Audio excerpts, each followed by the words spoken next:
Life on earth consists primarily of work. As below, so above. It is no different in the subtle world. People will ask, what is your heaven like? Answer, it is a heaven of labor and battle.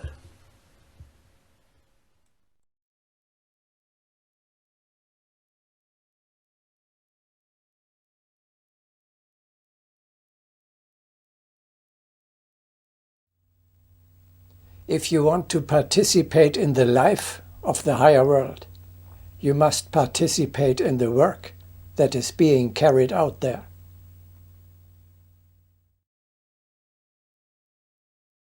Also, capacity for work in the subtle world must be developed. As in all existence, natural realization of cooperation is needed. It may be fully realized or less realized, but straight knowledge should be infused with it. Man should continually feel himself to be in the two worlds. I am not speaking about the expectancy of death, for death does not exist. I am speaking about labor, both earthly and subtle. Such assiduousness in subtle work should not tear one away from earthly labor. On the contrary, it will but improve its quality.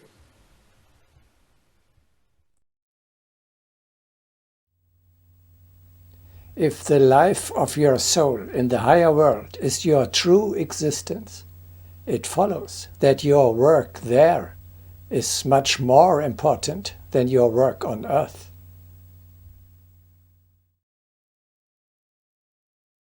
We have spoken here about capacity for labor in the earthly world as well as in the subtle. But capacity for labor alone is only a possibility for improvement. It is also required that one grow to love with one's whole heart the striving for subtle labor. It can be manifested each instant, and for it all other intentions should be set aside.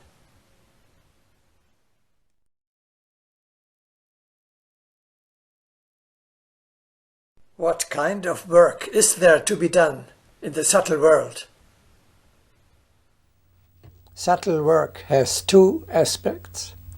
First, in the higher world, ideals, that is, thought buildings, are created and evermore embellished and refined.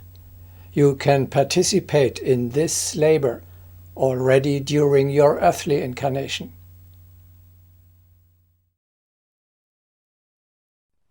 If its desires are lofty ones, the spirit can discover lofty forms, and by creating them, contribute to the process of perfection.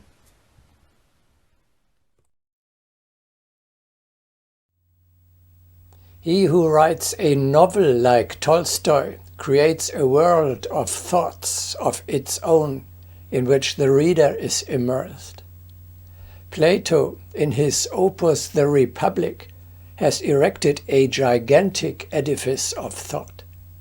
We are called upon to constantly work on the improvement and refinement of this concept of the ideal living together of a community.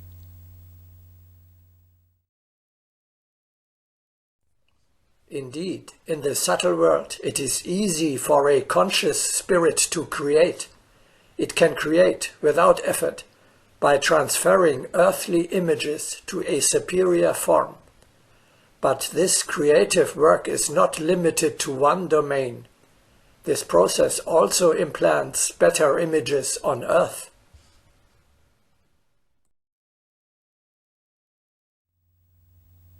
Also, he who creates a sculpture, paints a picture, or composes a piece of music does subtle work.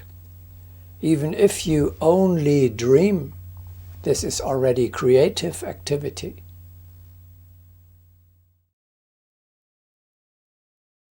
People will say, it is not bestowed upon us to become creators.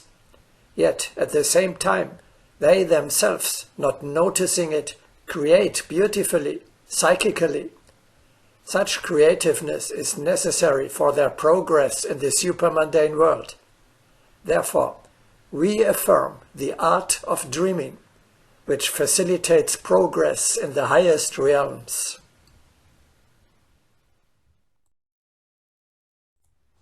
Let one's dreams be beautiful. Let them create a better future for humanity. Let them create heroic images.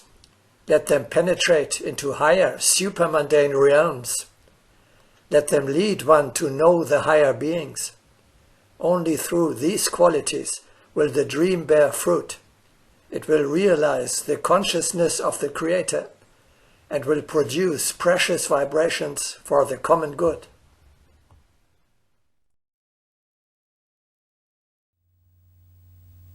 This thought work in the subtle world is by no means just fruitless playfulness. For one thing, it is of the utmost importance, especially for life on Earth, to constantly develop and refine the ideals that give us orientation. On the other hand, the sphere of thoughts and dreams is your true eternal home, to which you will return after this short earthly stay. Therefore, if you improve the conditions there now by your thought creation, you make sure that you will come to a better world after death.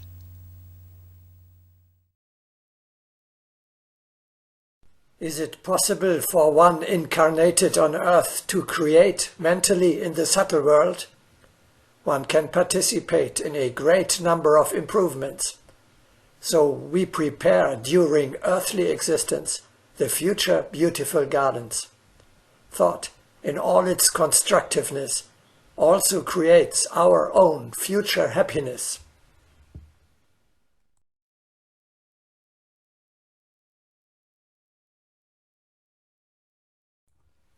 Being filled with lofty tasks, man prepares himself for corresponding domains.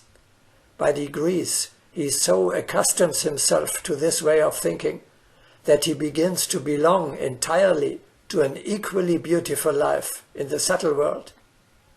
Earthly life is an instant which cannot be compared with the higher world.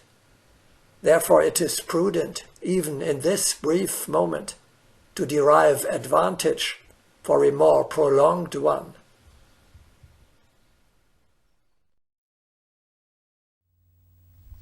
Second aspect of the subtle work.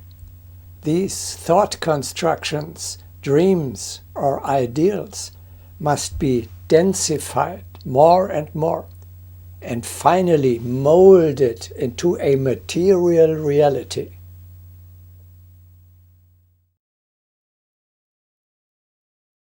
Thought does create form, which form is at some period of a manvantara externalized on the physical plane, encased in matter.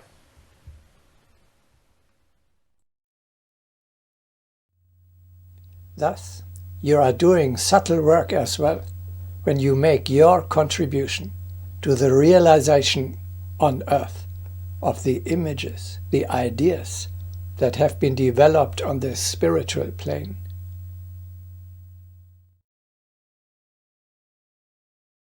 People are not able to realize a conception of the subtle world in their lives, and thus they obstruct evolution.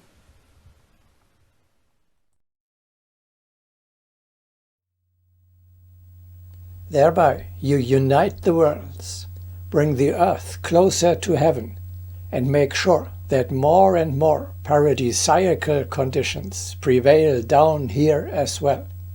This is typical subtle work. You may love such work. The reluctance with which most people nowadays pursue their daily labor is terrible, makes ill, and yields bad results. For the facilitation and greater fruitfulness of such mental work in the subtle world, it is essential to love it. Where there is love, there is a better performance and, consequently, a mutually better result.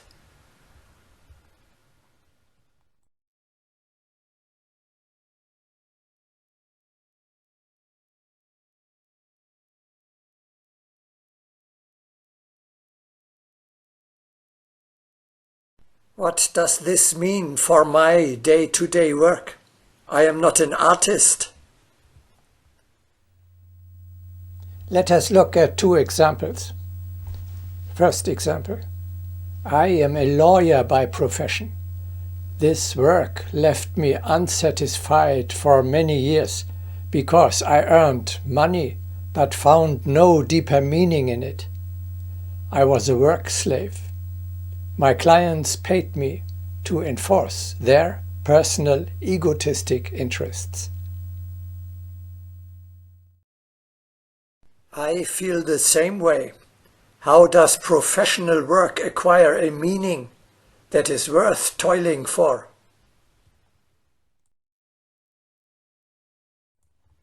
Our labors are meaningful only if they serve the realization of a principle of the higher world, such as truth, justice, beauty, or love.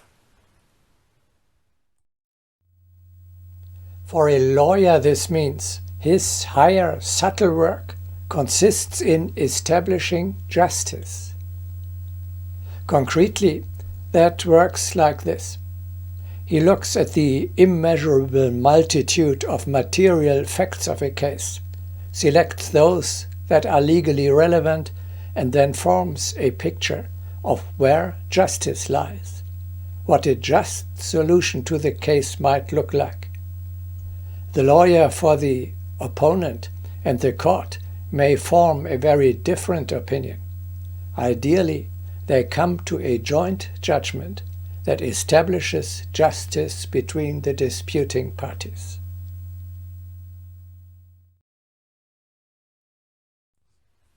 Thereby, the ideal of justice becomes an earthly reality.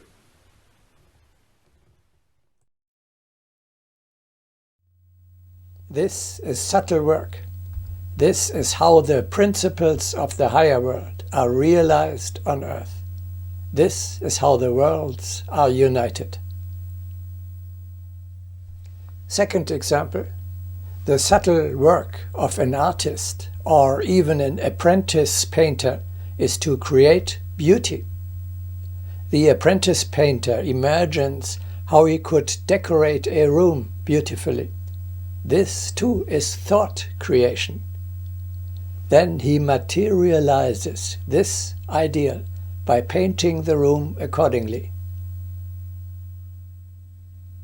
If, because of greed for profit, his boss puts him under such a time pressure that it is impossible to deliver quality painting work, his labor has no higher meaning and no value.